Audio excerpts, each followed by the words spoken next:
1,000 views and hundreds of comments, and we felt that there were comments which were interesting, there were comments which were motivating, and it'd be nice if you could just respond like in whatever, in your own ways, seriously, fun response and so on, so that it might go well with the audience. Let's Asking about most, I'm not doing a referendum. The politics has no class component at all. At least formally, it has no class component. If you read the main works, the main texts of identity politics, you would read Kimberly Crenshaw, you'd read Ibrahim X. Kendi.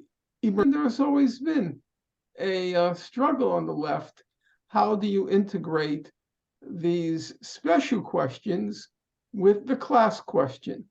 So historically, you would have the class question, and then you would have what was called, in my era, the woman question, the Jewish question, the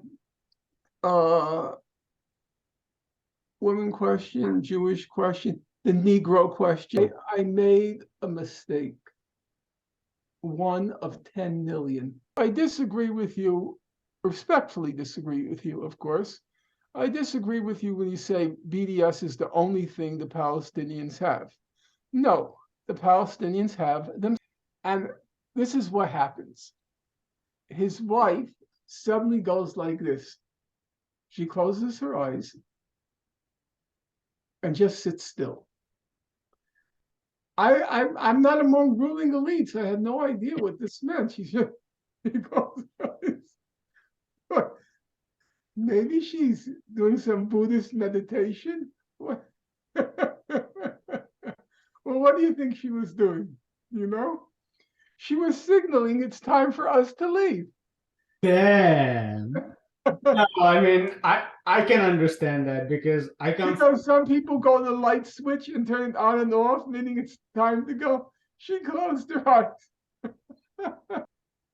Presence in the curriculum, that seems to me reasonable. However,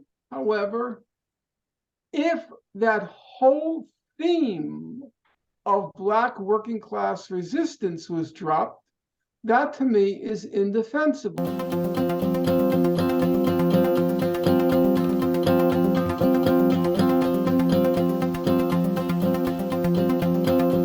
All right. So as we said, this is a new experiment. We don't really know how it will go down with our viewers, but the last two shows, and those of you who are watching the show and haven't seen them may like to visit them, or you can just enjoy the show.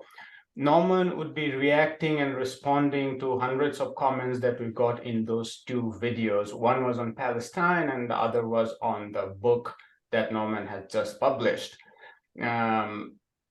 So let's just jump in. Okay, so here is an interesting comment. This is based on the show we did with you on your book. Barbara Johnson, I don't know he or she, Barbara says, "Thank you, Norman Finkelstein, for shedding light on the moral corruption of the left." Now, you write a lot on the book about the moral corruption of the left. Would you just take a minute to reflect on what's the content in your book on the moral corruption of the left? I'm not sure I would define it as the moral corruption on the left.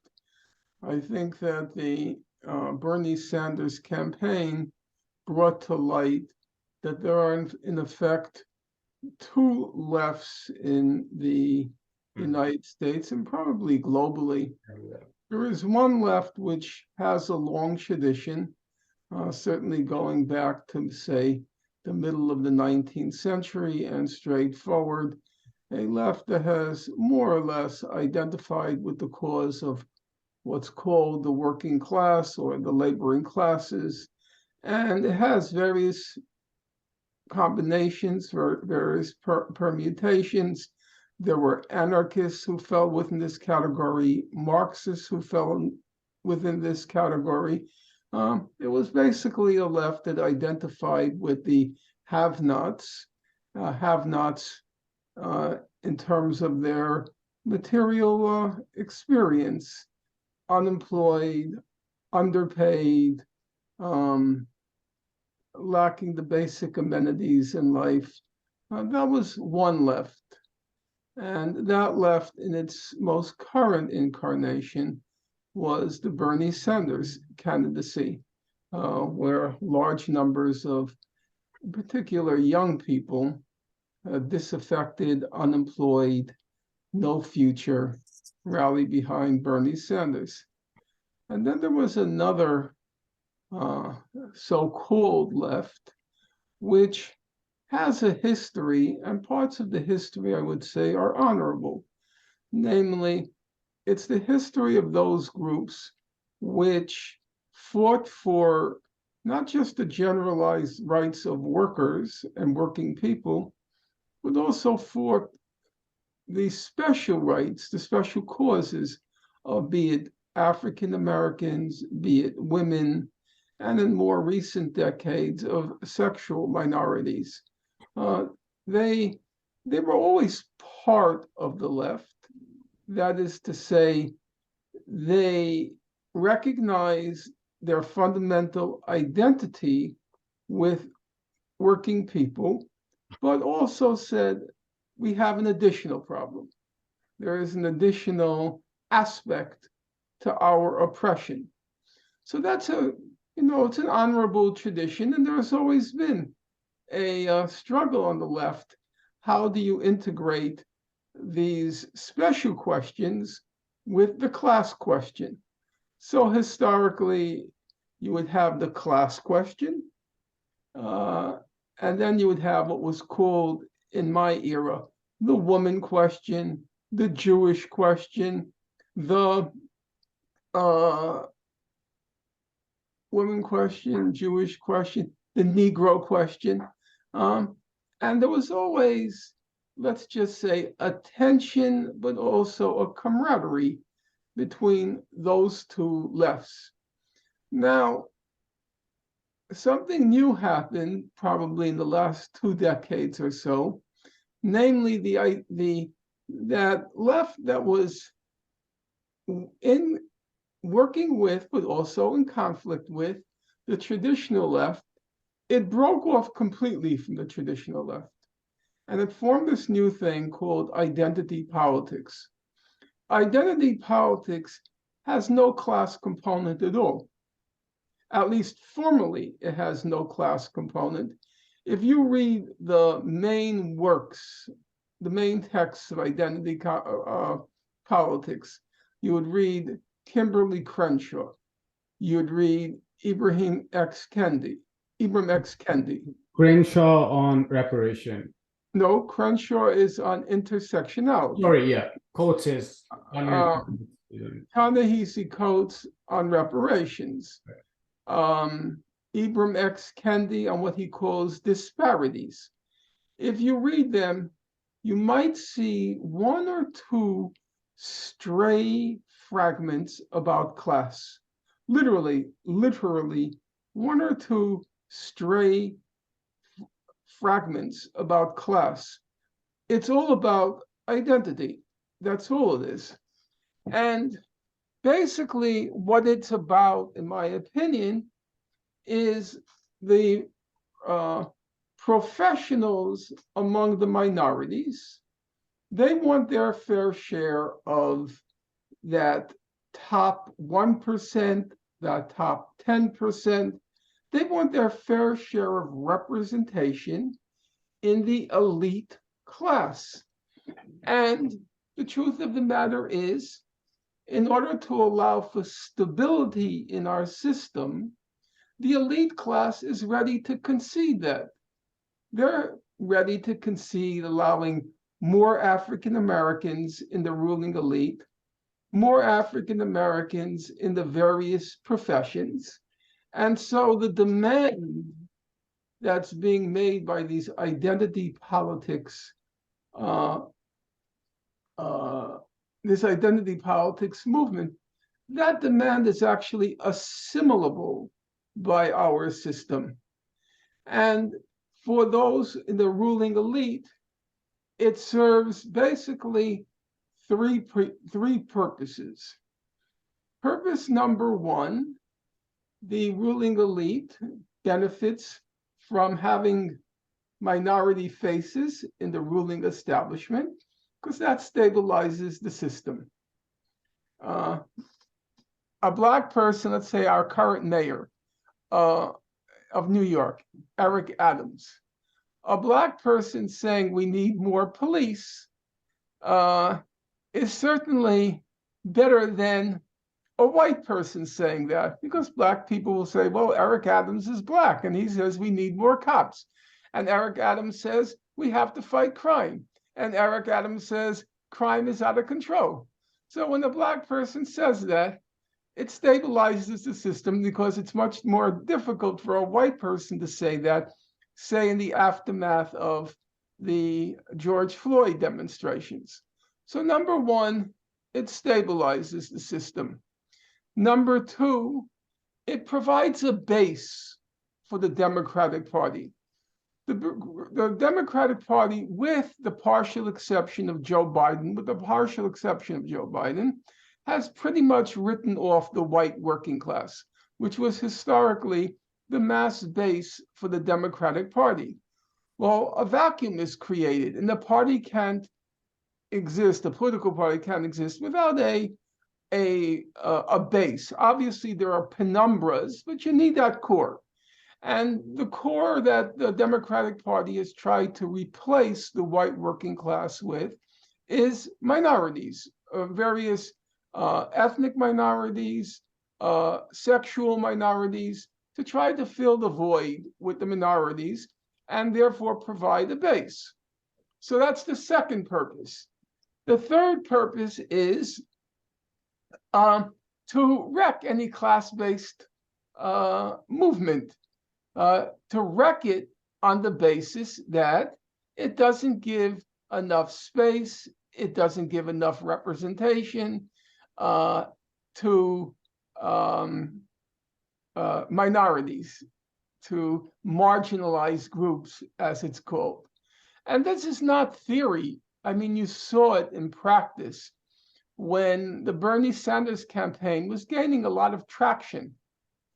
All the so-called identity politics leftists, they revealed their true colors. Ta-Nehisi Coates, Mr. Black Reparations, he started to attack Bernie for not supporting Black reparations. Angela Davis started to attack Bernie for being weak on the race question. Kimberly Crenshaw, she started to say that the real action is occurring not in the Bernie Sanders campaign, but in Amazon, in corporate America, because they were all adopting woke politics.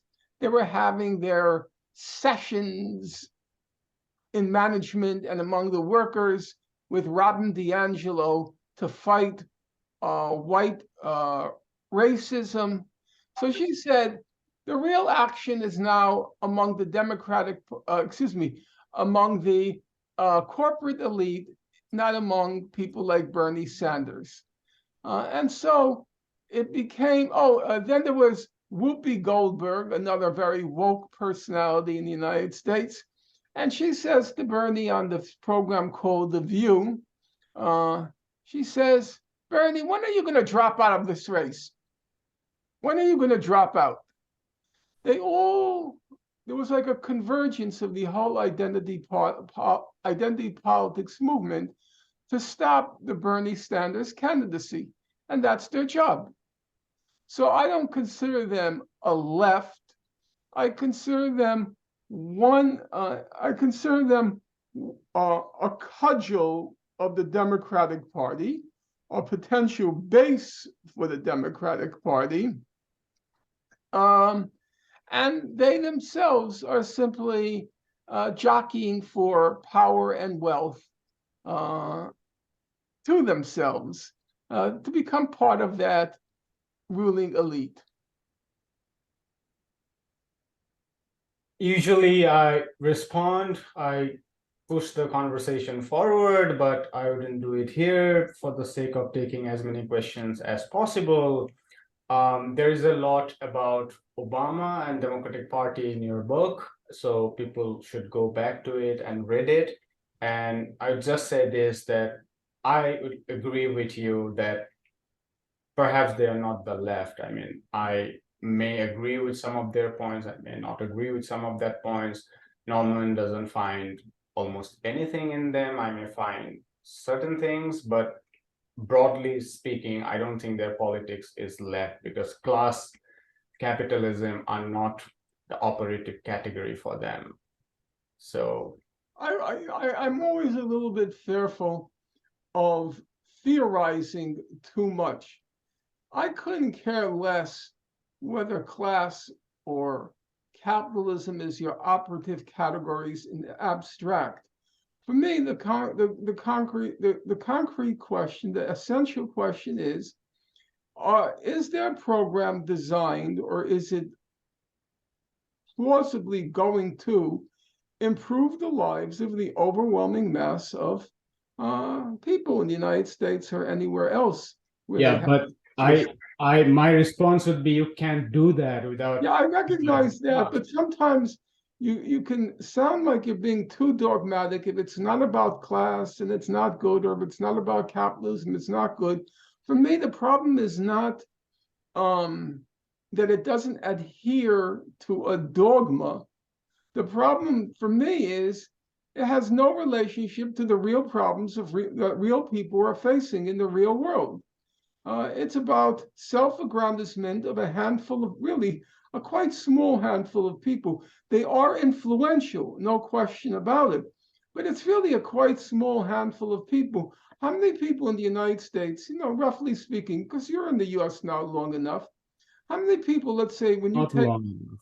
yeah, but if you take the Chicago, um, I forgot what it's called. Is it called the L in Chicago? I forgot. I lived there and I don't really remember. What's a train system called in Chicago? Oh yeah, I'm just blanking on the top of my mind. Yeah, Yeah, I can't remember. CTA, the Chicago Transport. What do people call it? Like, here we would call it the subway system. What would they call it? Well, whatever it is, Metro. metro. How many people during rush hour give a darn about their pronouns? No, seriously. How many of them give a darn about their pronouns? How many people on the way to work, way home from work, uh, give a darn about things like that? It's really no one. I've been teaching in a public university, small, at what's called adjuncting, one or two classes a semester. I've been teaching for the past 3 years, 3 or 4 years, I can't remember. And my students are mostly working class. It's a public university, City University of New York. They're mostly working class and first generation immigrants, the typical people you would find in a city university system. Working class, first generation immigrants. In all my 4 years, literally, in all my 4 years, I've taught now probably, let's estimate, 300 students. Exactly one out of 300 expressed concern about his pronouns. That's it, one. Now, when you get to the elite universities, especially if it's in comparative literature departments, it's the uppermost concern.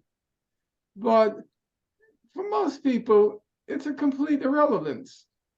So I think we shouldn't uh, uh, exaggerate this phenomenon, except that number one, they occupy influential places. The New York Times now is just a woke tabloid.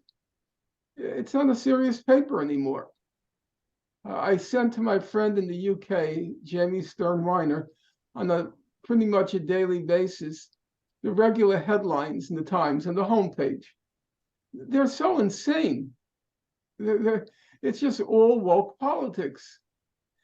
And also, places like MSNBC, there are a large number of media outlets which are now totally woke. So they're influential. Certain departments in university, they're very influential. English, it's not even English anymore what they're writing in those departments. I don't know what language it is, but it's not English. Comp lit, anthropology. So they're influential there. But I think in the broad masses of people, they're not very significant at all. That's my impression.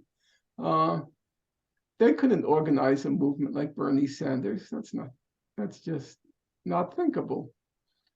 So they play a destructive role for sure, but I think we should, exercise a certain amount of caution about exactly how pervasive on the level of person, how pervasive the phenomenon is. Right. Yeah, I think I completely agree with you that we shouldn't be class reductionist, that it's not that every issue is an issue of capitalism, but my point was more on the definition of the left. And broadly speaking, when we talk of the left, class remains one of the very central I totally agree with that. I guess you may have misunderstood me. I don't want to sound like a dogmatic old leftist. If you don't talk about class and you don't talk about capitalism, then you're no good. That to me is not the issue. The issue is if you're committed, there are a large number of people in the United States now. I would say broadly speaking, it's about 80% who have no future. They're hurting badly. If they're in the middle age cohort, and if they're in the 20s, 30s, they have no future. There are just no jobs. There are gigs. In New York City, I would say, unless you're in finance or IT, and a person who's very knowledgeable, he corrected me and said, and also in the health industry, unless you're in those three industries, you have no future. You don't have a job. When I say you don't have a job, you have to appreciate what I mean by that. In my generation, what did it mean to have a job? To have a job meant, this is no exaggeration, it was the pervasive norm. To have a job meant, number one, you worked 40 hours a week. Generally speaking, your workday was 9 to 5. You had weekends off. You had probably around 3 weeks vacation a year. My father had 2 weeks, but it was usually 2 to 3 weeks, leaning towards 3 weeks a year. You had Social Security. You had sick days. That was what a job meant in my generation. And the expression back then was everybody was in the middle class or on the verge of entering the middle class. That's how we understood our society. So at some point, if you had that 40-hour-a-week job, you could expect to own a house. That was not unusual. Your kids would go to college and so forth. Well, and also I should mention, you would probably be married in your low 20s, in the early 20s, maybe after, soon after college. If you went to college, soon after college. If you didn't go to college, you'd be closer to 20. If you went to college, you'd be 23, 24, maybe 25. I'll agree the age started to go up because women became, once they entered the professional classes, it did change. But if you look at things today, I know a lot of young people, ages in their 20s and 30s. I think I was thinking about the other day, I think I know 2 who have 40-hour-a-week jobs. Just 2. Everybody has gigs. Everybody's juggling 2 or 3 jobs. They don't have vacation days. They don't have sick days. They don't have pension. They don't have Social Security. They don't have anything. Most of them, and I suspect it's true of Chicago as well, they live 4 to a apartment. It's usually about 4, paying roughly about $1,000 a month rent, each of them. Right. Most of the time, just making ends meet at the end of the month. Sometimes they have the money for the rent. Sometimes they're short a few dollars. They have to borrow. Very, very tight. Very, very tight. Very little space at the margins. A lot of them live home. But be it living at home or living 4 to an apartment, they have no prospect whatsoever, none, of starting up a family, none. Most of them are, well, let me think about that. A large number of them are single because of financial constraints. And forget about owning a house. That's not, that's just nowhere on the map.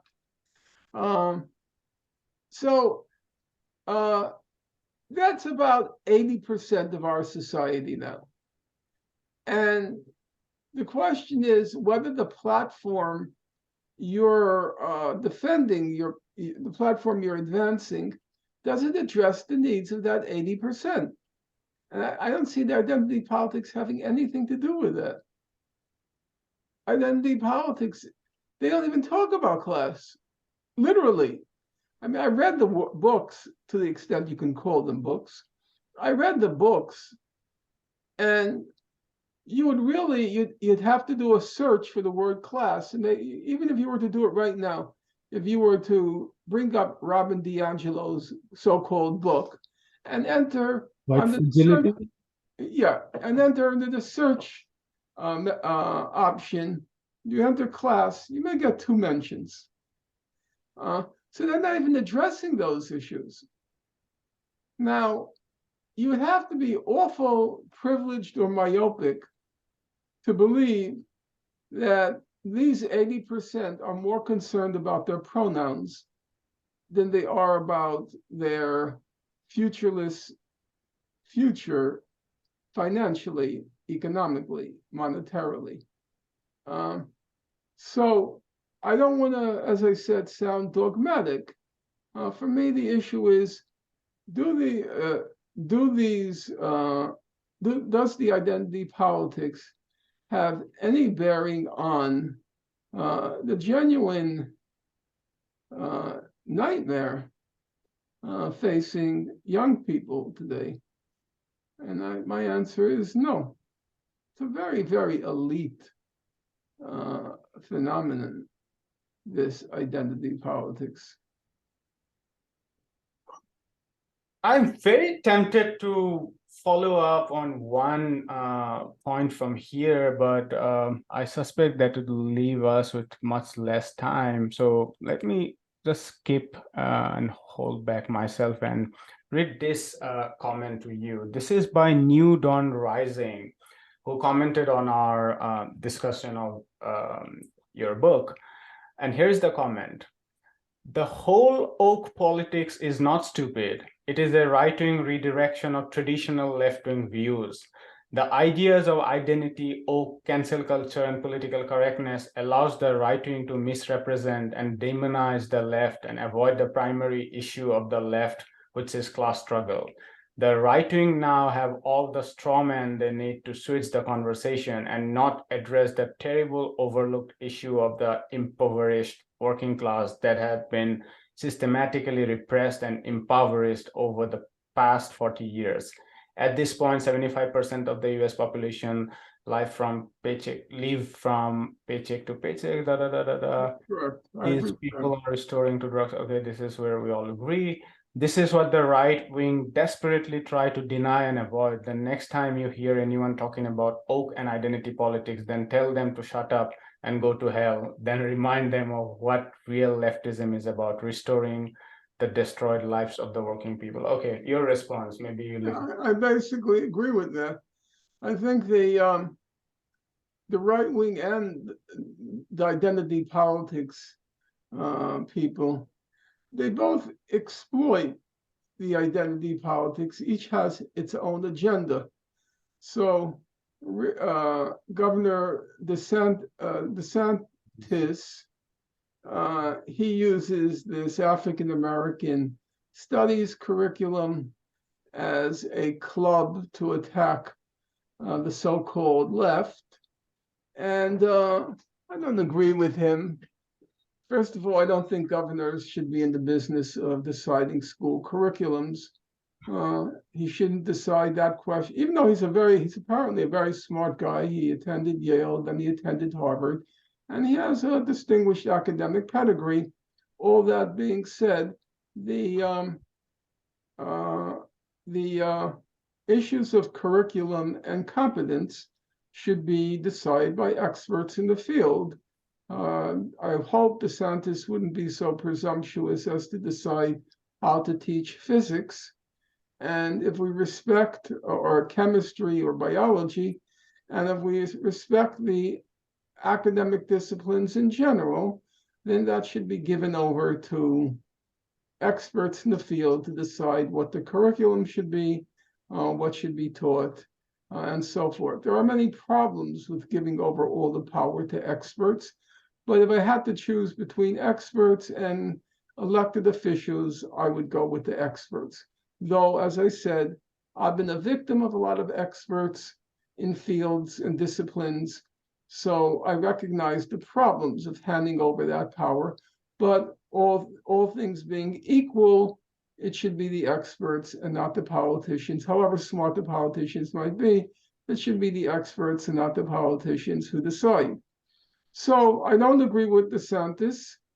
However, if you take the case of the African American Studies curriculum, there was a series of articles in the Times saying how this curriculum had been watered down, had been censored in order to serve the purposes or in order to deflect the criticisms of the right wing. I sat down, I read the curriculum.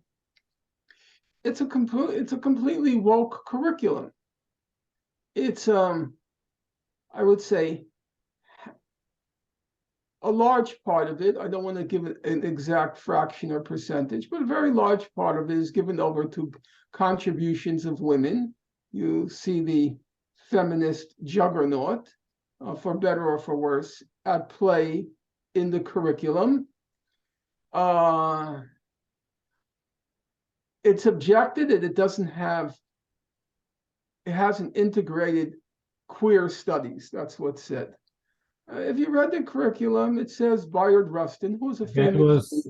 That was DeSantis' greater problem. I mean, he said, I am fine with African American studies, but this is mostly queerness, bringing in the garb of... No, that's not true. At least the final version of the curriculum, the one that's been published, the final version, it has That's what DeSantis said. I mean, when he came, it has mentions of African American women who were lesbians and who were marginalized because of that. It mentions that Bayard Rustin, who was a famous organizer in the United States, was marginalized unsuccessfully, but he was marginalized because he was gay. So that's freely discussed in the curriculum. The curriculum doesn't mention, it's true, it doesn't mention Black reparations, but Black reparations has never been a mass movement in the United States. In the United States, Garvey's abolitionism, opposition to slavery, that was a mass movement. One of its most prominent spokespersons being Frederick Douglass, who's prominent in the curriculum. The Marcus Garvey's Back to Africa movement, that's prominent in the curriculum. The Civil Rights Movement, prominent in the curriculum. Black Power, very prominent in the curriculum. In fact, a whole section, apart from Black Power, a whole section is given over to the Black Panthers. Exactly why, I don't know. The Black Panthers didn't change anything in the United States. But even the Black Panthers, a whole section given over to it. So it's very woke. If they don't include Black reparations, it's because Black reparations is never, this is an African American studies curriculum. It's not a curriculum for high school students. It's what's called an advanced placement course. Black reparations, yes, maybe there's a lot of talk about it in graduate seminars, but this isn't a high school advanced placement class. So I read the curriculum. I thought it went overboard with the feminism, in my opinion. That may be a prejudice of mine. I'm just stating it. But otherwise, why was the New York Times, so up in arms at this curriculum and how the right wing has caused it to be censored?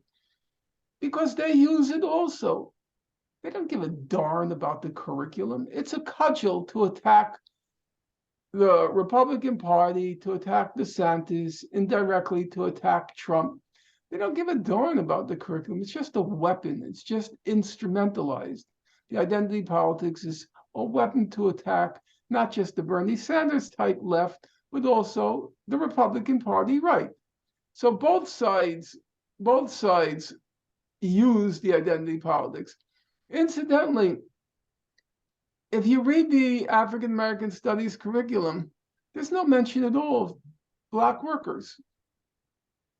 No, nothing. There's a section. But I mean, let me chime in. I mean, there's a section. Just allow me. There's a section entitled "The Growth of the Black Middle Class."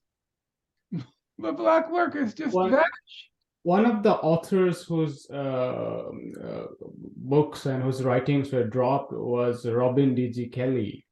And he wrote a book, Hammer and Hoe, that is one of the finest, I mean, labor history work on, Black workers goes up through the 1930s and how these, and this is the time of the New Deal, where in the South, the New Deal was not as effective because of the Southern cage and compromises with the Democrats. And this is the moment where these communists mostly, and, radical Black workers and activists, they went there. So it's not, I mean, my concern. I would have to hear. And there are bell hooks, for instance. Yeah. It's not just, oh. Okay, look. I would have to hear how and in what context Robin Kelley was dropped from the curriculum. This is a high school advanced placement course. To my recollection, it has at the beginning important works that you should look at, but it doesn't actually determine what books to use in the classroom. You can't cover everything in the curriculum. And if Kelley was dropped because his one book was not influential enough to warrant presence in the curriculum, that seems to me reasonable. However, if that whole theme of Black working class resistance was dropped, that to me is indefensible. My problem is, not my problem, my intuition is, given who wrote the curriculum, they never even thought about the Black working class because they don't give a darn. Do you know, there are more references to, this is literally true. There are more references to African American hair, H-A-I-R. No, really, there are 9. You could bring it up right now. There are 9 references to African American hair, African American beauty. Okay, fine. You want to make the argument that part of racism was making Black people not feel good about themselves physically, how they look. Sure. And I could see including that. But if you read the curriculum, it's just obsessive. These are the concerns of middle-class people, middle-class professionals. It's not the concerns. Is there anything in the curriculum on current problem of housing? There's something about housing during the New Deal. Very, very short little chapter, very tiny chapter. Current. Anything about housing? No. Anything about education? No. Anything about employment? No. Anything about crime? No. Nothing. Literally zero. But there's page after page after page after page about African American pictures, photography, the arts. This is a woke agenda. It's not an agenda of, in my opinion, it's not an agenda of that concerns not 80, but 90% of the African American community. So I thought the paradox was that it was claimed that the right wing was suppressing, censoring this curriculum, whereas when you look at the curriculum, it's just a typical woke curriculum. There's no, okay, maybe they didn't mention as much about queer studies as they would have wanted to. That's possible. Had I written the curriculum, I would have mentioned. Probably it's warranted to say that many of the main figures in the Harlem Renaissance were gay, and that should have probably been mentioned. But in general, it's just a completely woke curriculum. And I don't believe that either side really gives a darn about the curriculum itself. It's just a weapon. Yeah, I mean, that's a fair point. I just wanted to ask you, like, our school curriculum in general, I mean, there are in general issues that concern middle class, right? I mean, it's our school curriculum are not I mean, histories in different countries. I'm not aware of the US textbooks, but I know more better about Indian textbooks. They are not those very radical kind of Dalit politics, working class politics, and all the things that you can imagine of. But why? I mean, I guess my fear is that the context in which this is playing out is the context of a right-wing backlash against it. So the weaponization that you are talking about, you are almost presenting a symmetry of the weaponization of the liberals and the right. I guess my fear is that the weaponization from the right is increasingly becoming more and more of a bigger concern. So, I mean, I think most African Americans would agree with you that they would like to see more on housing, more on employment, more on police, because these are the issues that they face, and these are the issues that concern them the most. But that's what our textbooks are. So if there is something about beauty, and is the issue of housing, police, and all, are they replacing beauty in the new curriculum, is my question to you. I guess my answer is neither side, be it DeSantis or the identity politics advocates, neither side is concerned with the real issues that confront probably 90% of the African American community and 80% of people in general. I don't think either of them. They were upset. Why? I read the criticism carefully. It didn't have enough on queer studies. It didn't mention Black reparations. It didn't mention intersectionality. In fact, it does mention intersectionality.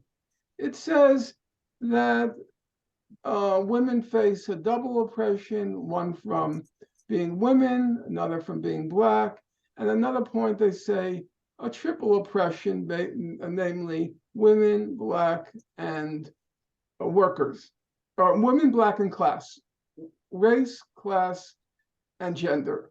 I don't like gender. I prefer sex, but we'll call it gender for now. So they mention it. So apparently, Kimberly Crenshaw is upset because it doesn't explicitly say intersectionality, her nifty buzzword. What is intersectionality? What is it? Okay, people suffer from overlapping oppressions. Okay, you suffer from an overlapping oppression. You're Indian and Hindu, whatever. I don't know.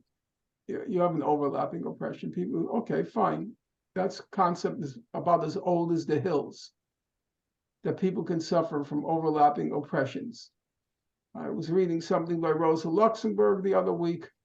She said women workers have are more exploited than any other class of people.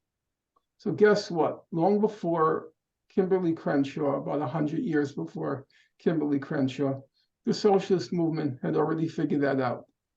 So we didn't really need Kimberly to reinvent the wheel. Then her concept. Isn't this what you were talking against? I mean, isn't this going back to a sort of class reductionism when you say that in the 19th century, or Marxists of the Second International figured out? They didn't figure it out. They didn't talk about social reproduction the way Marxist feminists today talk about. I don't know. I don't know what socialist reproduction is. I don't know what any of these terms mean. There was a recognition that certain groups of people faced overlapping oppressions.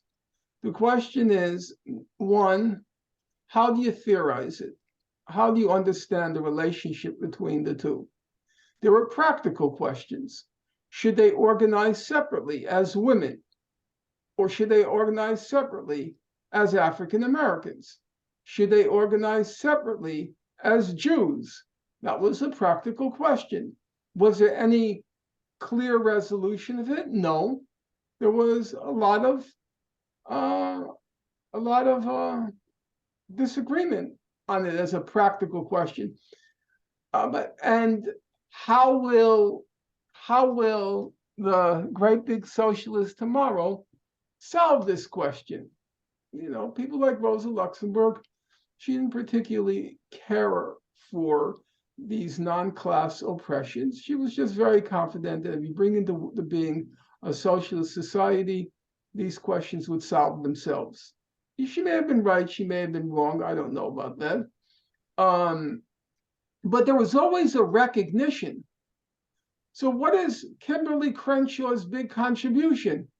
She says that certain oppressions intersect. Well, we knew that. We knew that about 150 years ago, actually.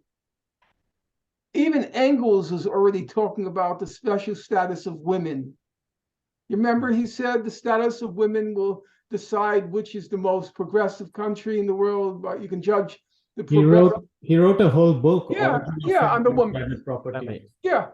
So that's about 150 years old, Kimberly. We didn't need you. But it's true, she has two other concepts related to intersectionality. Concept number 2, I hope your listeners will understand it because it took me a long time to make sense of it. She says, a Black woman, she happens to be a Black woman, not exactly a coincidence, we'll leave that aside for a moment. A Black woman suffers 3 oppressions, okay? Oppression number 1, she's Black. Oppression number 2, she's a woman. Oppression number 3, she's a Black woman. Now, you get that? Being a Black woman is a separate oppression from being Black and being a woman. You're a Black woman. Now, I could see that look in your face. You can't quite wrap your mind around what I'm saying. Well, guess what? I couldn't wrap my mind around what I was saying. Black woman is a separate category. I call it in my book the Crenshaw multiplier. If you are Black and a woman, you have two oppressions, and then she gives you a third oppression, a Black woman. Black woman is a unique category. I can see from the look in your face, you don't have a clue what I'm talking about. You know why you don't have a clue what I'm talking about? Because it's complete nonsense. It's complete imbecility. I had a friend of mine, by the way, he's an Indian, for your information, Sanjeev Mahajan. I gave him her formulations, and he said, well, if you look at it closely, there are an infinite number of oppressions. And he has a very, from my point of view, a layperson, a very complex formula. The whole thing is reproduced in a footnote in my book to show that if you take Kimberly Crenshaw at her word, there are an infinite number of oppressions. And what it becomes is, it's just an oppression sweepstake. Who can have the most oppressions? Because Kimberly Crenshaw's third contribution, number one, is people have overlapping oppressions, not front page headline news. Number two, that if you're Black and a woman, you have three oppressions: Black, woman, and a separate oppression called Black woman. Now, you can't imagine what happens if you've got four oppressions. You can be Black, woman, lesbian, Black woman, then you could be Black woman, lesbian. I can't even begin to map out what comes of this complete nonsense. And then her last main argument is, when Black women are free, we're all free. That is, because Black women suffer from multiple oppressions, when we free Black women, we free everybody else. Basically, what that means is, if you put Black women at the head of the queue, you're freeing all of humanity. That's her basic argument, which, given that she's a Black woman, is a very convenient, one might say, self-serving argument. In other words, if you give me the best job with the highest pay, then we're all free. That's literally what she's saying. And that's intersectionality. It's a self-serving, completely idiotic agenda. And I, for one, if DeSantis says, keep that out of the curriculum, I'm seconding the vote, because it's a lot of crap. Just as is Black reparations, a lot of crap. It's so funny. There's this real balkanization in identity politics. It's like everybody claims a turf. Queer studies is mine, women's studies is mine, Black studies is mine. Everybody has a turf. And they're the spokespersons, because, what they call, what is it called nowadays, the expression when you see the world from your point of view? It, like situational. Yeah, I got you. I got you what you're like, subjective or right. And then you have a word for it, another buzzword for it. So everybody has they claim a monopoly on the turf of their particular identity, and nobody else can understand that identity. So they claim the monopoly. You have to go to them. You have to ask them, blah, blah, blah, blah, blah. Now you take the Black reparations. Why Black reparations suddenly become a talking point? I find it funny, because Atlantic magazine ran Ta-Nehisi Coates' article on it. Up until Ta-Nehisi Coates' article, yes, it existed in the Black community. It was completely marginal. And it's funny that an alabaster white periodical launched the idea of Black reparations and launched Ta-Nehisi Coates' career. Because, of course, from their point of view, it's a great topic. You know why it's great? Because it's politically completely irrelevant. That's why it's great. It's for Martha's Vineyard, the chattering classes, to talk about Black reparations, invite Ta-Nehisi Coates, have a very serious conversation, then the wine and cheese. You know, they were the ones that launched it. If Ta-Nehisi Coates hadn't published the article in Atlantic magazine, nobody would even be talking about. Okay, on the margins it was discussed, but it wasn't a national issue. It wasn't a national issue. It's the same thing with Angela Davis. Prison abolitionism. Everybody's inviting her. She used to be on the FBI's 10 most wanted list. Now she's on the Martha's Vineyard 5 most coveted list. Everybody wants to hear Angela talk about prison abolitionism. Everybody wants to. Why? You know why? Because it's completely irrelevant. Yes, we all would like to see prisons abolished. Fine. If you're a Marxist, and Angela used to be a Marxist, you also want to abolish money, right? Okay. So right now, the capitalist system is facing, I'm not sure if I would call it a crisis, I would call it an impasse. It's unable to do what any system has to do in order to command legitimacy, which is improve the living standard of the broad masses of people from generation to generation. If you can't do that, you lose your legitimacy. A government, a system loses its legitimacy. So capitalism is unable to do that. So I ask you a simple question. Is there anybody in his or her right mind who would say, in order to solve the current impasse of the capitalist system, we need to abolish money? Would anyone say that? No, you'd be certifiably insane. So we have a major problem in our society, mass incarceration. Talking about abolishing prisons in order to solve the problem of mass incarceration is exactly the same as talking about abolishing money in order to solve the problem of the impasse in the capitalist system. It's completely irrelevant. There's no relationship to reality. That's why they love her to talk about it. That's why they love Ta-Nehisi Coates to talk about Black reparations.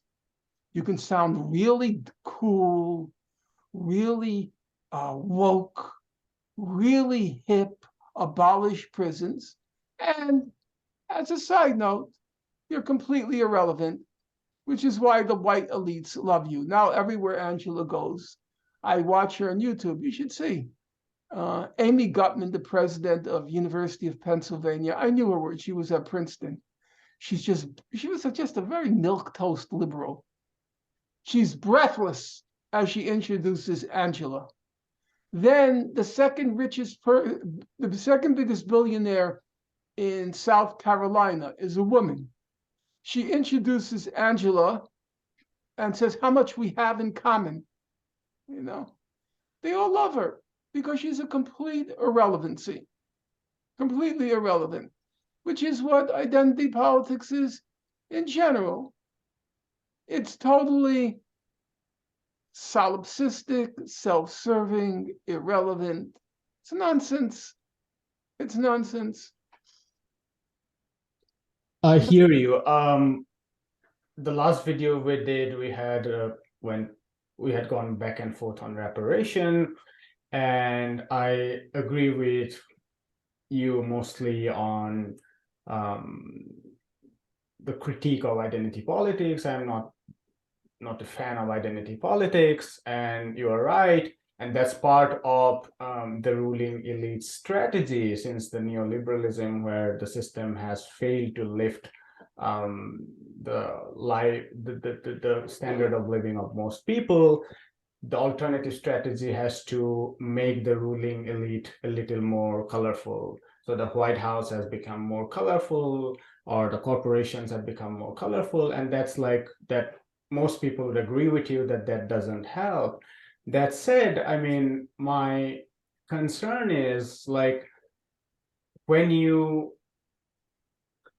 speak the way you spoke about, say, Black women, um, I am a little bit concerned about that, because when I look at history of African American, I mean, domestic worker is a terrific example to look at the unique history of Black women. I mean, you I don't think you should. Listen, I have no problem with that. I've told you that. I think the whole history of the left, not the whole history, but a large part of the history of the left has been struggling with how you integrate the class question with questions. When you use question, you're talking about oppression, the Jewish question, and what was called the Negro question, the woman question, uh, integrating it with special oppressions and figuring out how they relate on a theoretical level and on a practical level, on an organizing level. Yeah, these are complicated questions. I have no doubt about that. Mhm. But what I'm saying is, A, it has a long history, and B, identity politics doesn't struggle at all because there is no class question in identity politics. It doesn't exist. Right. It exists in the left. The left tries to figure these questions out and always seeing class as fundamental. Exactly what fundamental means, I don't know, but it sees it as fundamental. I think it's fundamental for a very obvious reason. Sometimes you don't have to strain theoretically. You look at things as a practical matter, as a political matter. So let's take the question of the Black reparations. Okay, Bernie was pressed hard on this question, and Bernie was attacked because he refused to support Black reparations, though he said if a Black reparations bill came before him as president, he would sign it. Why didn't Bernie just come out in favor of Black reparations like Elizabeth Warren or Beto O'Rourke? Why didn't he? Well, the answer was very obvious. Because Bernie, and to a lesser extent, but it was there Biden, who was also against Black reparations, they were trying to build a class coalition. It wasn't because Bernie was a racist or not a nice guy. He knew that if you're trying to build a class coalition, that this Black reparations could undermine it, undercut it. Because there are a lot of white workers who would say, "What did I have to do with slavery?" And the whole litany. I don't have to go through it with you. So for him, it was a practical question. We want to build a coalition that's very broad, because that's all the left has. It has numbers. It doesn't have money. It doesn't have political power. It's got numbers. And the only way you can win is by unifying people around a broad constituency, a broad program. And so Bernie tried to build a class coalition, not the 99% of Wall Street's of Occupy Wall Street, but of the 80%. And he recognized that you have to take into account the special oppressions of non-white workers. And so if you look closely at his program, he always said, we're going to invest more in the inner city. We're going to, if we legalize marijuana, we will give the jobs to those who were in jail because of marijuana possession. He always, and of course, who is going to benefit most if you abolish college tuition? Who is going to benefit the most? The poorest are going to benefit the most. Who is going to benefit the most if you abolished student debt? The poor are going to benefit the most. If you're in the middle class, generally your parents paid off that debt. It was the poor who were going to benefit the most.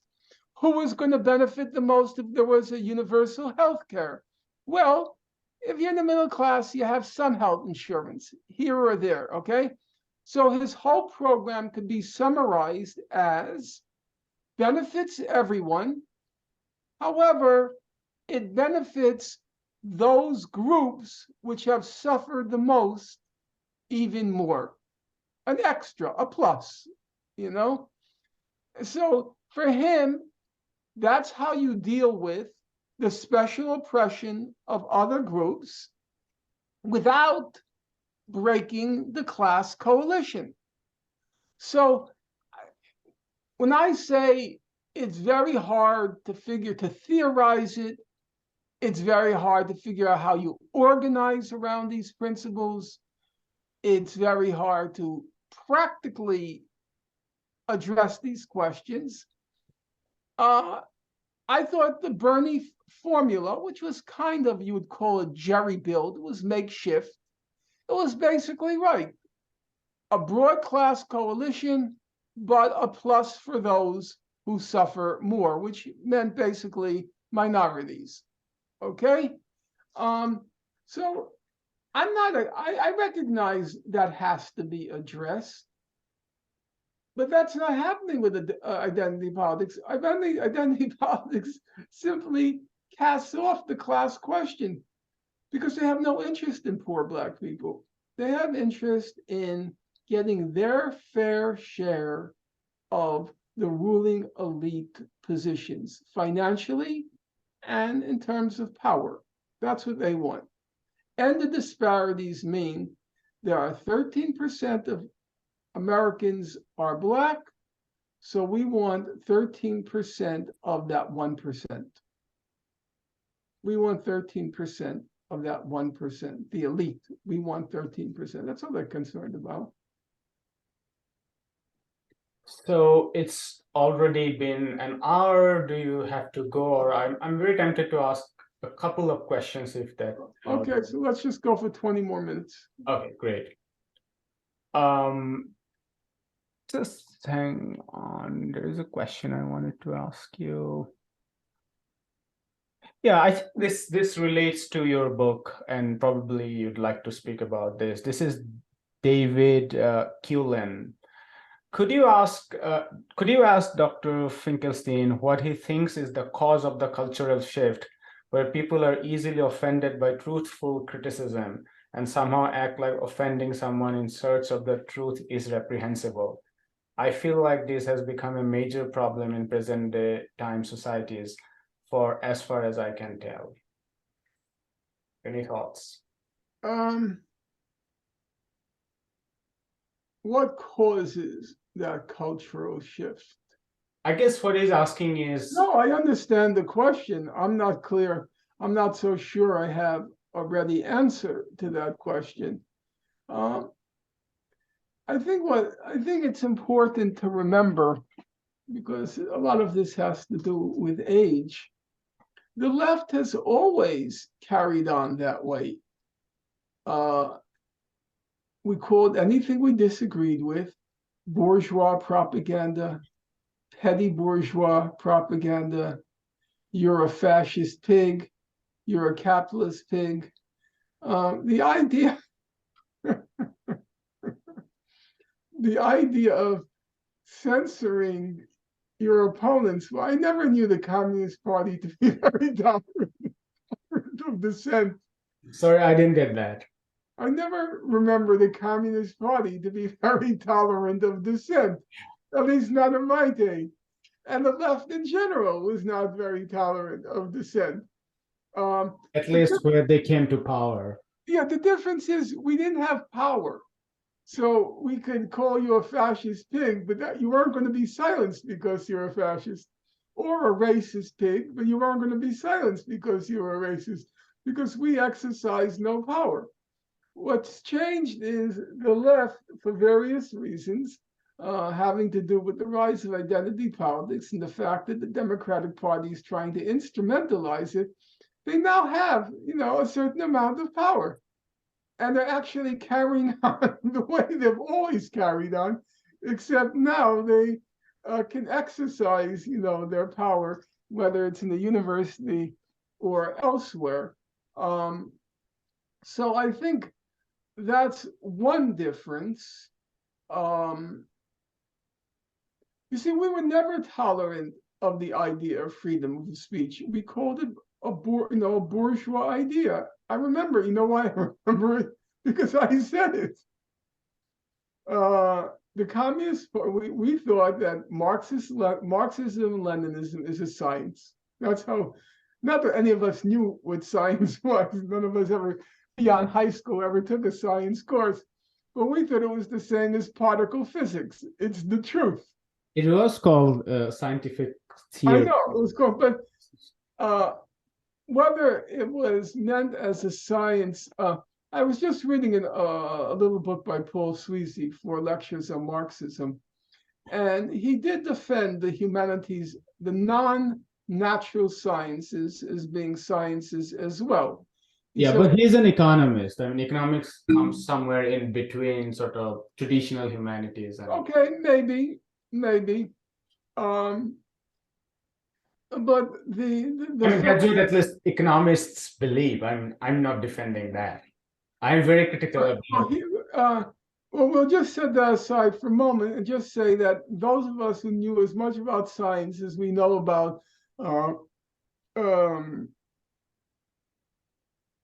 as much as we know about any science,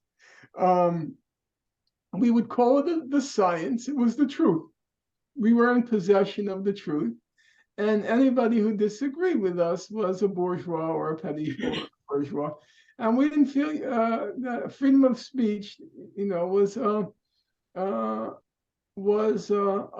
bourgeois idea because it pretends as if these questions are open and have to be decided in the marketplace of ideas, whereas in our mind, it was not open, it was closed. I mean, I was pitiful. I have to admit it. I'm coming to the end of my life, and I cringe at what I still cringe at the way I carried on when I was 20 years old. When I went to college, you'll laugh. It's so sad, but you'll laugh. What courses did I take? So in a typical semester, I would take philosophy of Marxism. That was with Professor Weiss. The politics of Marx and Engels. That was Professor Watnick.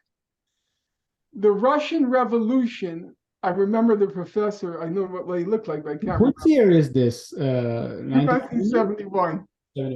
Oh, so this is coming off the radicalism of the 60s. Yeah.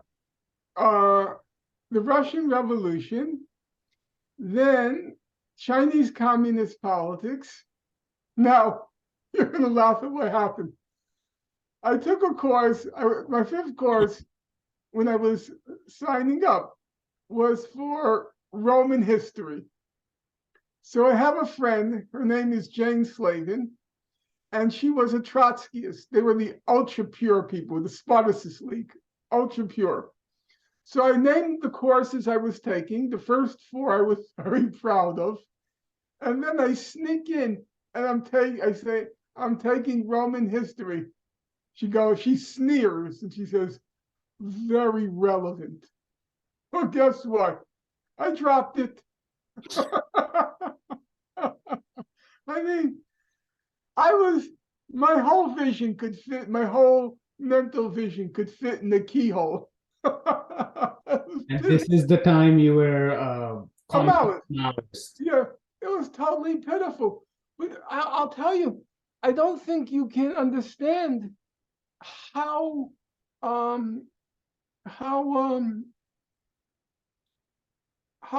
deeply we believed it. When I started graduate school, again, this is all embarrassment, but I say it because I want to say this idea of the left thinking it has a monopoly of truth is not a new idea, unfortunately. But I remember my advisor was a person, faculty advisor was a person named Sheldon Wolin.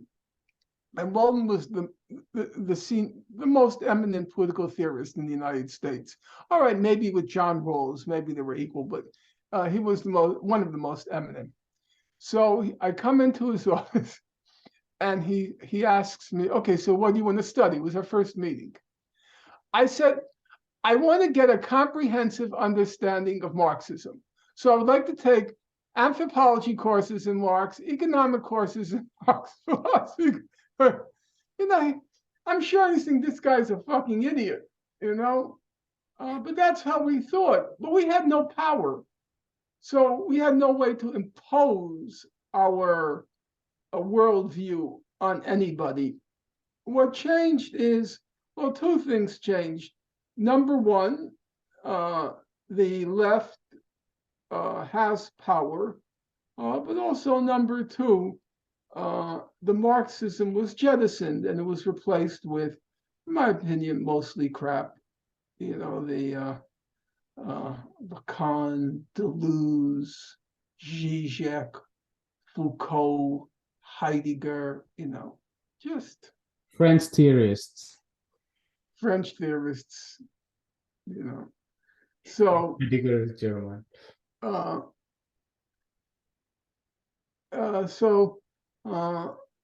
That's the difference, the power.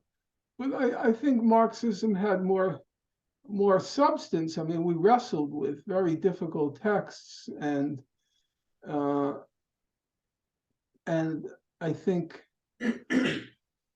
I don't regret having wrestled with them. I wish I'd wrestled with more. But I read Das Kapital for the first time when I was, I think, 18. I struggled so much that those first chapters on what is a commodity. Oh my God, it was so tough for me. I then read it the second time. Paul Sweezy was my instructor. Yeah, I took the last course he ever gave on capital. And we became, mentor, student. I couldn't say friend, but he was. You mentioned this in your book. Yeah, he was very nice to me. I have a very warm spot in my heart. They used to he was the editor of Monthly Review. And every Wednesday, Monthly Review would have a luncheon. Basically, Sweezy and Harry Magdorf was the other, they worked at home. They only came in once a week, and that would be the luncheons. And usually the luncheons, the superstars would show up from around the world, whoever happened to be in New York. So Eric Hobsbawm would come. Did Robert Brenner came? Because they had they were New Left Review. They were New Left Review, which was another in Britain. What was another entity? Monthly Review was an older generation. It was basically the anti-fascist New Deal generation. So it would be Eric Hobsbawm, Ralph Miliband, and then it was also the underdevelopment theorists, Samir Amin, Andre Frank. They would all come. Dependency theory, yeah. They would all come to Monthly Review. And I would show up once in a while. I was completely tongue-tied. I was a young guy, and these were the superstars. But every time at the end, Sweezy I would drop by maybe once a month or so. And he would always come up at the end, and he would walk over to me and say, "Norm, it was so nice to see you. You should come more often." And the thing with him is, it was real. He was a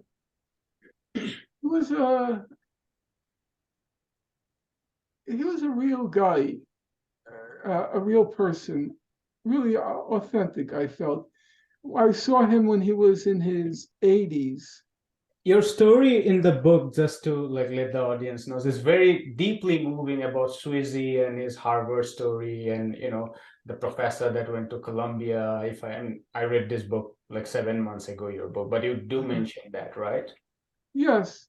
It was very moving. I remember he was in his 80s, and there was a birthday. It was a Christmas party, and I walked up to him. He was old already, a little bit, leaning over, I said, Paul, how are you? And he said, well, I'm now in the end game.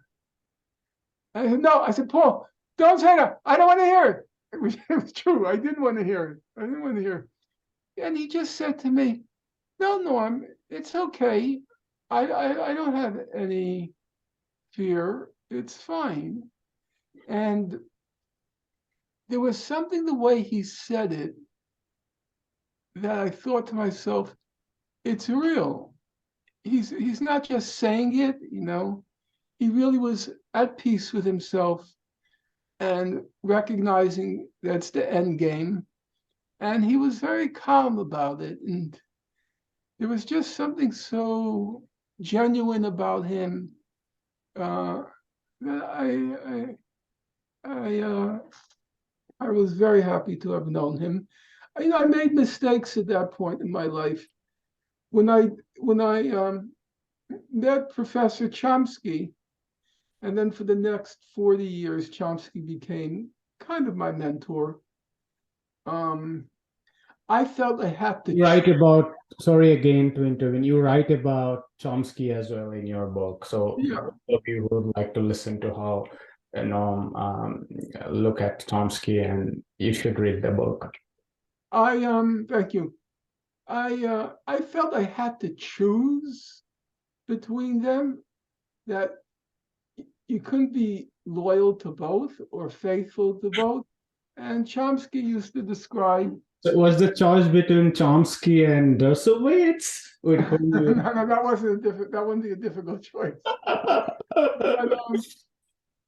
Chomsky described Marxism as, quote, a chapter in the history of organized religion. And Paul Sweezy was avowed Marxist and was very comfortable in that skin. You know, when you read Sweezy, what makes him so interesting a writer is that he's completely internalized the concepts. They're not formal for him. They're not dogma for him. He's completely internalized them. He reasons in those categories. It's not a catechism. He reasons in them. They make sense of the world to him. And then Professor Chomsky, he says Marxism is a chapter in the history of organized religion. And I felt I had to choose, which was a mistake. I should have been able to benefit from both of them. And I didn't. To my eternal regret, and it was my fault, I pushed Sweezy aside. No, Chomsky had more eminence, and his genius was dazzling.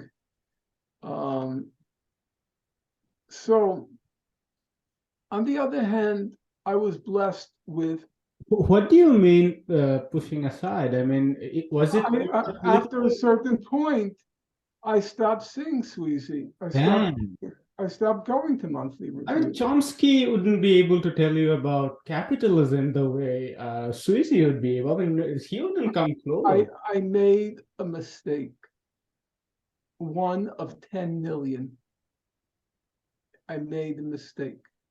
Sweezy eventually, he lived long. He lived to 96. As did Charles Bettelheim, who was my other mentor in Paris. He also lived to 96. Bettelheim, you know, because he wrote India Independent, and he knew India quite well. I think he was part of the planning in 1948, yes, if my memory is right. In any event, I think not just India, he was in Africa. Yeah, he was everywhere. He was pretty much an expert on third world development planning and coming off decolonization. He was serious, no question. I knew him. He was serious. I won't just finish the Sweezy story and I'll get to Bettelheim. Sweezy. I wouldn't let you go without asking one final question. Yeah. Okay. So Sweezy eventually got Alzheimer's, and he was, I think, institutionalized. And I felt later in life, very sad that I wasn't there for him. Just to visit, because he was at a very tough moment in my life when I was in Princeton and my ego was being battered. Partly I deserved it. I told you because of that mindset I went in with, I deserved it. Part of it I felt was unfair. I was being discriminated against because I didn't come from an elite background. Most of my co-students, or a large number, their parents were professors. And, I came from a modest background and I was battered. And Sweezy lifted my spirits, lifted my self-regard. So I regretted that I wasn't there for him at the end of his life. Bettelheim was kind of typically French. You know what I remember most about Bettelheim? He had these very long, lean fingers, like a Chinese mandarin, as in the heaviest thing he had ever lifted in his life was a quill. And French, intellectual life was back then. I studied at the École Pratique des Hautes Études. It was very hierarchical. A professor didn't have office hours. Forget it. Do you know how you got to talk to your professor? You had to wait to get a gilded invitation. I'm not kidding. They would send you a little card at some point. You have been invited to have dinner, Professor so-and-so's house. There is no office hours. There is no interaction.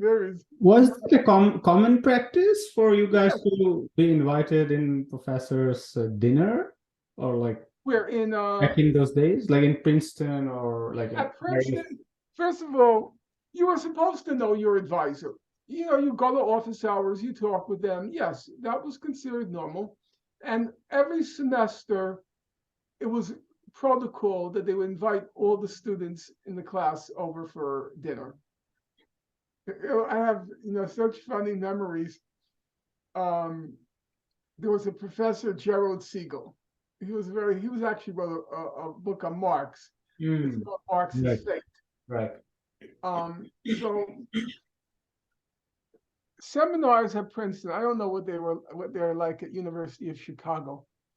They were so deathly boring because each professor would assign you 2 thick tomes to read for a week, 2 thick tomes, then a couple of articles.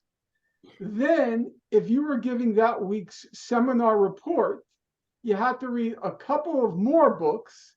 And on top of that, your whole grade is just based on your final paper, because what I care about is publishing. So 90% of the students, what do you think? They said, fuck these 2 books, fuck those articles. I'm working on my seminar paper because that's what my grade's going to be based on. So it was so boring because nobody did the reading. So once Professor Siegel, he assigns for 1 week, Shlomo Aveniri's Hegel's Theory of the Modern State, Marx's Shlomo Aveniri's Theory of the Modern Did they give you Kant with that? Like Hegel, Kant, and Marx? Like Shlomo Aveniri's Hegel's Theory of the Modern State, Hegel's Philosophy of Right. No, for 1 week. Hegel's Philosophy of Right, and then 2 other articles. So, of course, nobody did any of the reading. Class is deathly boring. I raised my hand. I really was not trying to be an instigator. No, really, honest to goodness. I raised my hand and I said, Professor Siegel, don't you think it would make more sense if you assign less reading and everybody does it? And then we'll have an interesting class discussion. So Siegel says, I'll never forget it. He says, well, Norman, maybe you're not cut out for graduate school.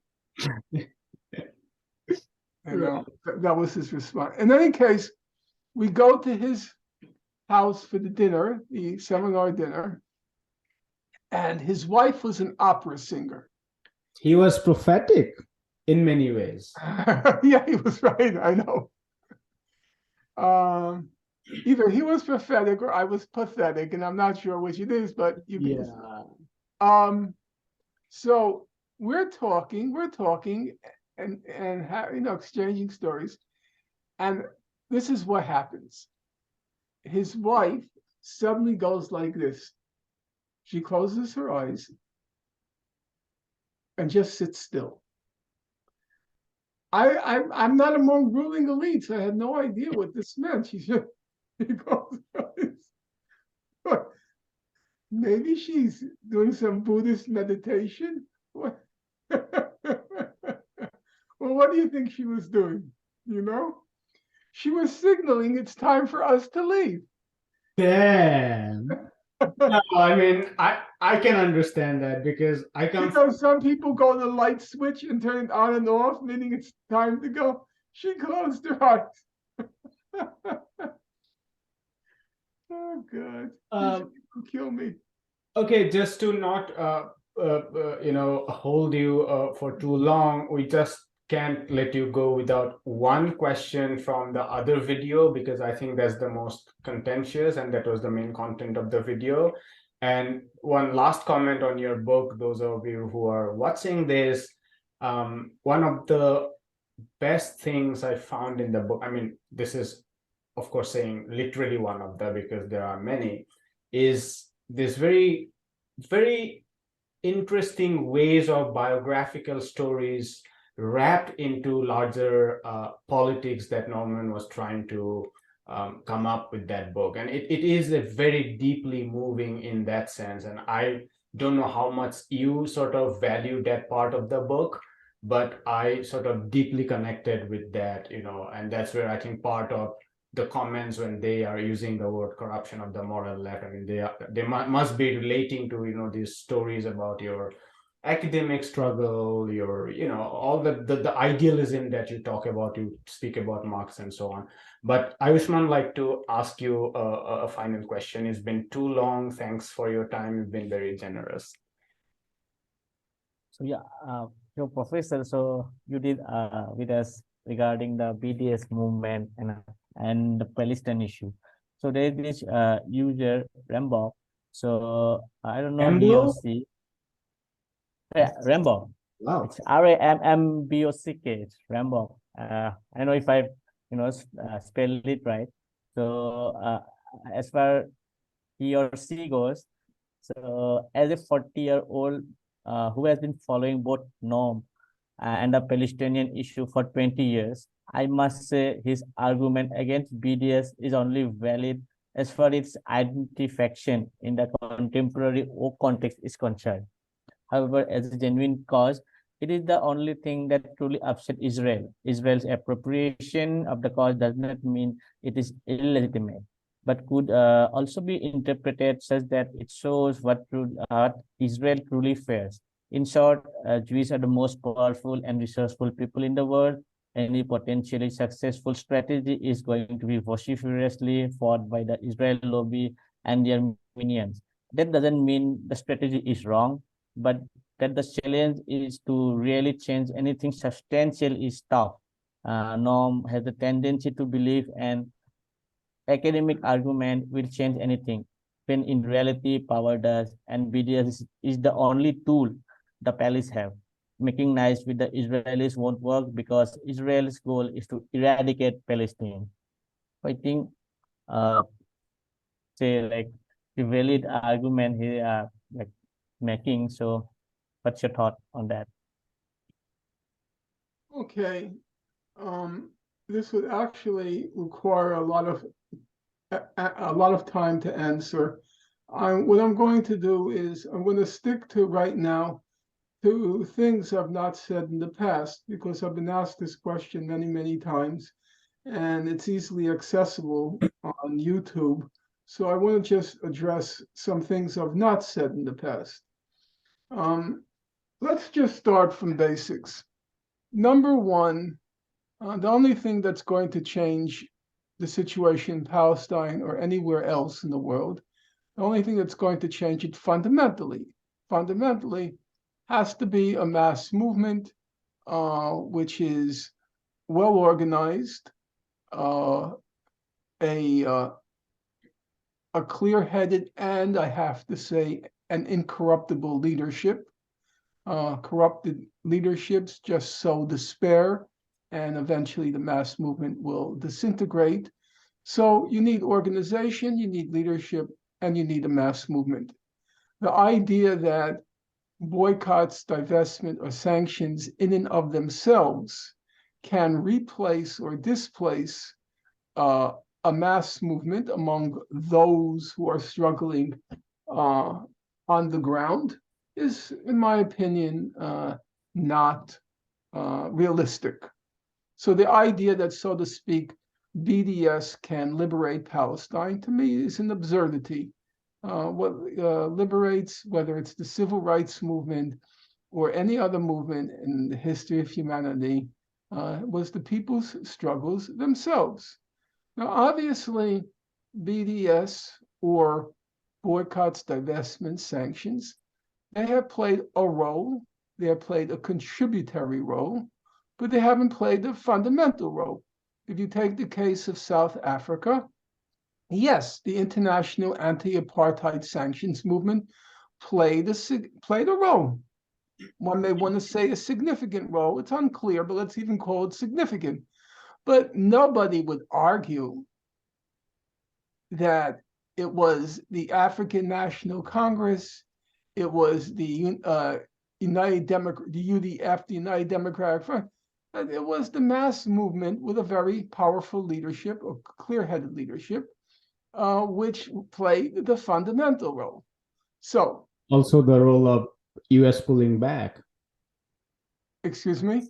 U.S. pulling back from standing behind the apartheid regime. Yes, but that's because the core, the mass movement in South Africa, then spawned international support. First, it spawned regional support, the African continent, and then it spread until the only holdouts were Thatcher and Reagan. Otherwise, there was a pretty united front that South African apartheid had to go. But that the international anti-apartheid sanctions movement was a contributory factor, but as I said, nobody would seriously argue that the main factor was the ANC and the mass movement, and then the what was it called? It wasn't the Unified Democratic Front. I can't remember now the abbreviation. So that's the first point. So I disagree with you, respectfully disagree with you, of course. I disagree with you when you say BDS is the only thing the Palestinians have. No, the Palestinians have themselves. And as a resolute atheist, I still say God helps those who help themselves. They have to be the agent, the primary agent of their emancipation. Number two, having said that, in my opinion, the BDS was never a political movement. It was a brand. What do I mean by that? I happen to have sitting on my desk Leon Trotsky's writings on the Spanish Revolution. Leon Trotsky was the Russian revolutionist, and he wrote extensively on the Spanish Revolution in the 1930s. It's a very interesting book to read. Why is it interesting?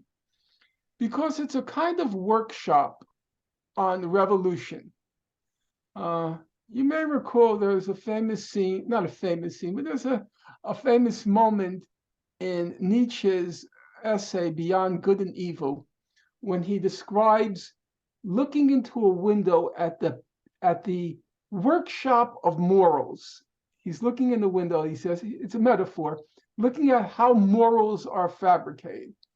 And when you read Trotsky, it's kind of looking at the workshop of revolution. You get to see how revolution is formulated in his mind. because the Spanish section of the Trotskyists, it was still very young, very And inexperienced. it was the only section of communists who stood behind the anarchists during the Spanish. Trotsky is very tough on anarchists, so I won't go through that now. It's a separate story. But But so, what was Stalin like? Did Stalin support the anarchists during the? I'm not, Yeah, I'm not going to speak on that now because I please don't know go on. enough. Sorry I for read it. that. I read it, about the Spanish Civil War before you were born.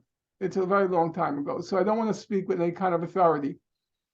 But what struck me was, at one point, an interesting thing about the book, the collection of articles, is for Trotsky, the two main concerns of any revolutionaries, the two main concerns are, number one, to properly analyze the moment. What is happening now? Where are things headed? What he calls the conjuncture. What is happening at this moment? And in a revolutionary period, things are rapidly changing. So the writings go from 1931 to 1939, and he's constantly analyzing the changes in class, the distribution of class power, constantly on. So first, you have to have a correct analysis. And number two, for Trotsky, the most important thing, you'll find it strange. I only realized at the end of my life the significance of what he's saying.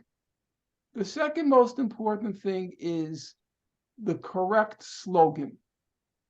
What is the correct slogan for this particular moment?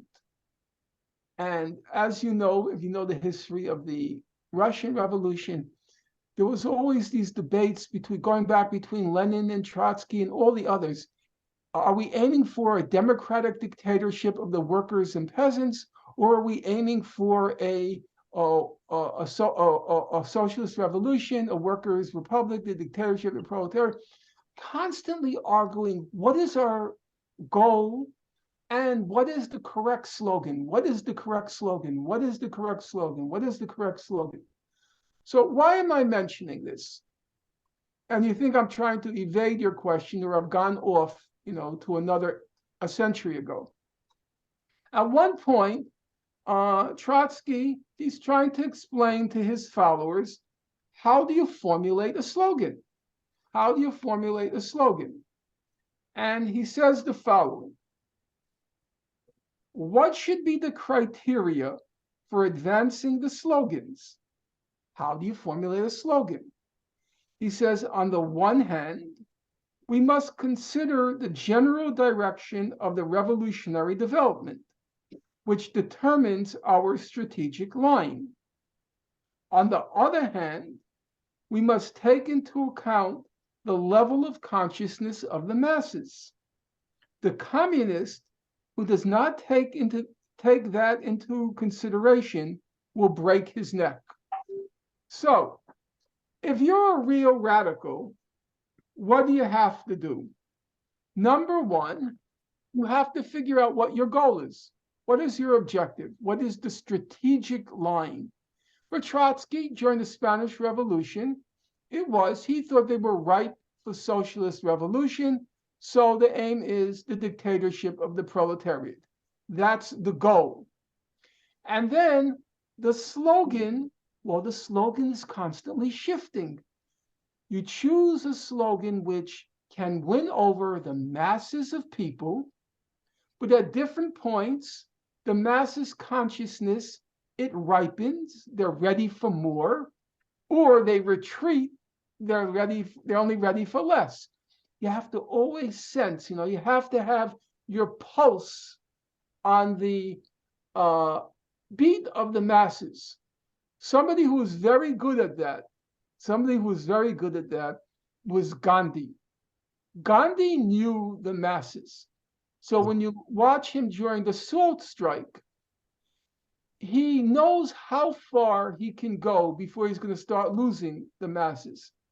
So he settles for much less than what he actually asked for because he didn't think they were ready for more. You have to know the people. You have to know. Just allow me to repeat it. That second criterion, he says, is, let's see. On the other hand, he must take into account the level of consciousness of the masses.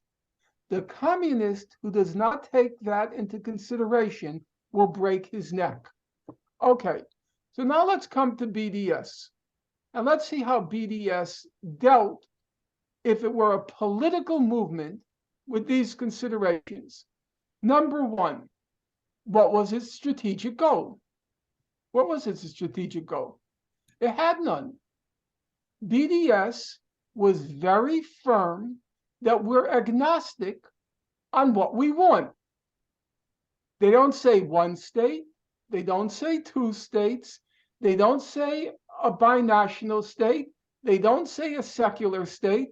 They don't say anything. They are very firm. We take no position on our final goal. That's what they say. No position. Isn't most BDS supporters I'm take not asking about most. I'm not doing a referendum, votes. I'm saying their position. Remember, Trotsky's talking about how do you formulate slogans. The first thing when you formulate a slogan is you have to know where you want to go. What's your goal? What's your objective? BDS never had a goal. Number two, okay, how did it formulate slogans? I said when you read Trotsky or you read the Russian Revolution, you read anything, the slogans are constantly changing because the situation is changing. The consciousness of the masses is changing. You have to constantly adjust. BDS never did that. BDS had one slogan. You know what slogan was? BDS. Whatever was happening, whatever possibilities might have opened up, whatever possibilities might have closed, they just said BDS. It was an open sesame. It was an abracadabra. It was a catechism. It was an incantation. Just say BDS. That's not a political movement. A political movement, it's struggling, trying to get its finger on the pulse of the masses. What can work? What will work? I struggled with that the whole time I was involved. You know how I knew? Because I was constantly speaking before audiences, and I was watching very carefully what worked, what persuaded people, what lost people, what worked. That's what you have to do if you're a political person. You can't just shout slogans. Your slogans have to have some connection with the state of mind of the masses, of the people you're trying to persuade, the people you're trying to convince. And that's it's not an easy thing to do. When I read Trotsky or I read Lenin, to me, their distinctions are so fine. They seem, what's the big difference between this slogan and that slogan and that slogan? But for these people, there was a very big difference. It was the difference between winning and losing. Absolutely. It's the difference between advancing and regressing, or progressing and regressing. It's not easy. Politics is not easy. But if you have one abracadabra slogan, BDS, BDS. I think that has been a big change, like from It's not politics.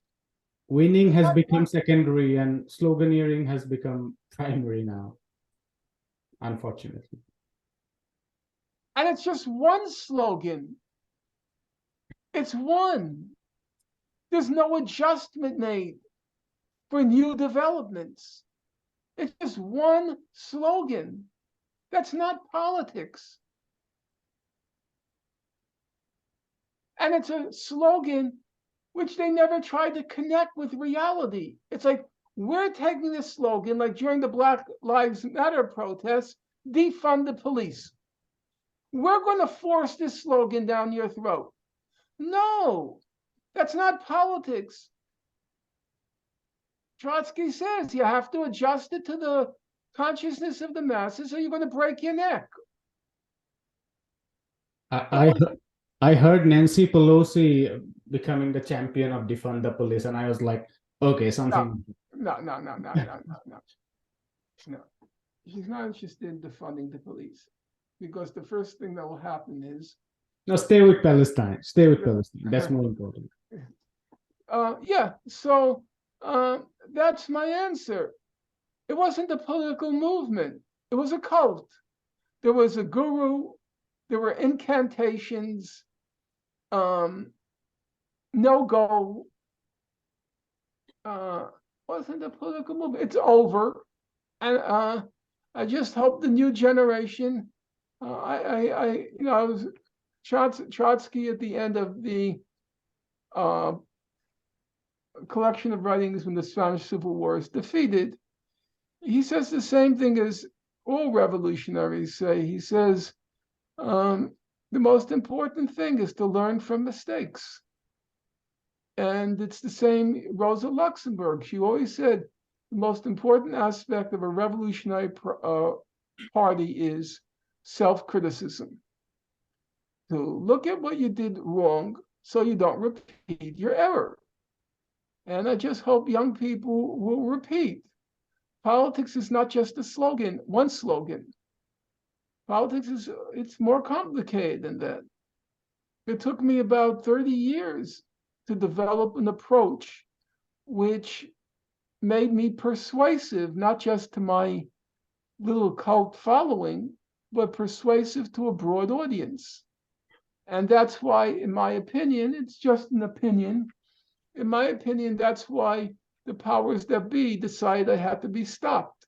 Not because of what I was saying in academia, because nobody gives a darn. You know, academia is a weird place. You could say whatever you want, basically. Nobody gives a darn. It's because I was publicly effective. Wherever I spoke, I would get between 500, 1,500 people. Even in small towns, people, came to hear me. I've become a force to reckon with. So I had to be stopped. And I think the fact of the matter was, I'm not trying to toot my own horn. I'm trying to learn. The reason I was successful is because I did exactly what Trotsky said, not having read him, but I understood it. You have to see what's the maximum you can derive from the moment without losing the mass of people. And I would take them, I felt, as far as was possible at that particular moment. And I think I was able to carry people pretty far. I think I was as tough as one could be on Israel, but I didn't start shouting slogans which had no connection with reality, had no connection with the consciousness of people, and which in the end would lose them. So that's my answer to you. Number one, BDS, no, that's not the answer. The answer is a mass movement. And number two, that the BDS was fundamentally not a political movement. It had no stated objectives, and it never tried to develop slogans to meet the challenges of the moment. It just shouted BDS. Thanks, Norman. I'm glad we could discuss, at least towards the end, the issue of Palestine, because as you definitely know, but to let our viewers know, there has been a tremendous right-wing shift in Israel, and they're doing new things, raiding cities of Damascus, constantly killing. I mean, as we speak, in the occupied West Bank city of Nablus, they killed 10, and this year's record is like already killing of 65 people, injuring many more. Within Israel, there is this tremendous right-wing push for grabbing the judiciary and so on. So I think this is a good context to to take up the issue. And thanks, Norman, for your book. I would suggest if you're seeing this show, you should, I mean, regardless whatever you agree, disagree with, you must read this book. And one of the biggest strengths of Professor Norman Finkelstein is his ability to constantly keep the larger politics and larger issues in focus. And that's pretty much it.